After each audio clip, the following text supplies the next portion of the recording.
હવે જરા કૌભાંડી ભૂપેન્દ્રસિંહ ઝાલાએ ક્યાં ક્યાં પોતાના કૌભાંડના મૂળિયા જમાવી રાખ્યા હતા અને પોન્ઝી સ્કીમ મુદ્દે કેવા માહોલ હાલ જોવા મળી રહ્યા છે, કેવો માહોલ ગરમાયો છે તે પણ જણાવી દઈએ તમને।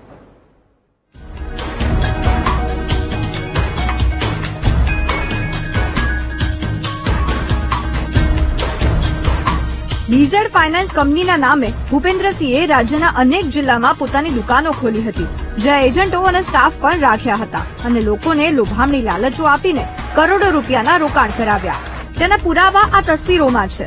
અરવલ્લી, ગાંધીનગર, અમરેલી અને વડોદરા સહિતના જિલ્લામાં બીઝેડ ફાઇનાન્શિયલ સર્વિસીસની ઓફિસો કાર્યરત હતી, પરંતુ ભાંડો ફૂટતાની સાથે જ એક દિવસમાં તમામ ઓફિસોને તાળા લાગી ગયા અને સંચાલકો ગાયબ થઈ ગયા।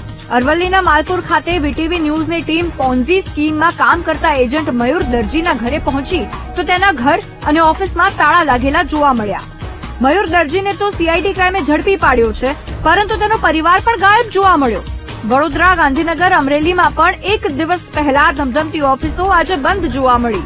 જો કે આ કૌભાંડ સામે આવતા જ વિપક્ષે સત્તાપક્ષ સામે સવાલો ઉઠાવ્યા છે, કારણ કે આરોપી ભૂપેન્દ્રસિંહ ભાજપ સાથે જોડાયેલો છે।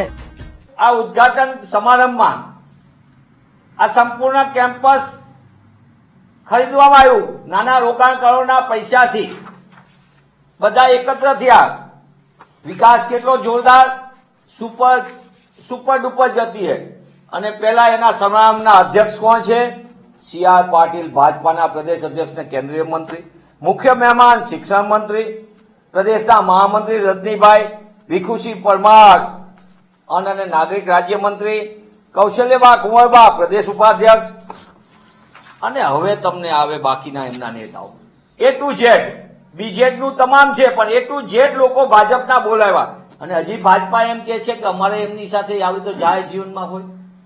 હું આપના માધ્યમથી પૂછવા માંગુ છું, આ ગુનાખોરી માટે કોઈ ફરિયાદ નથી થઈ, પણ સરકારને એવું લાગ્યું અને સરકારના પોલીસ ખાતાને એવું લાગ્યું અને સીઆઈડી ક્રાઇમને એવું લાગ્યું કે આ રીતે નાણાં વ્યક્તિ જયારે ઉઘરાવી રહ્યો છે ત્યારે આ લોકોના નાણાં જે ખરા એ ગેર રસ્તે ન જાય અને લોકોના નાણાં ડૂબી ન જાય, એટલા માટે કોઈપણની ફરિયાદ ન હોવા છતાં પણ સરકારે પોતે પગલું લઈ અને સરકારે આ વ્યક્તિની તપાસ ચાલુ કરી।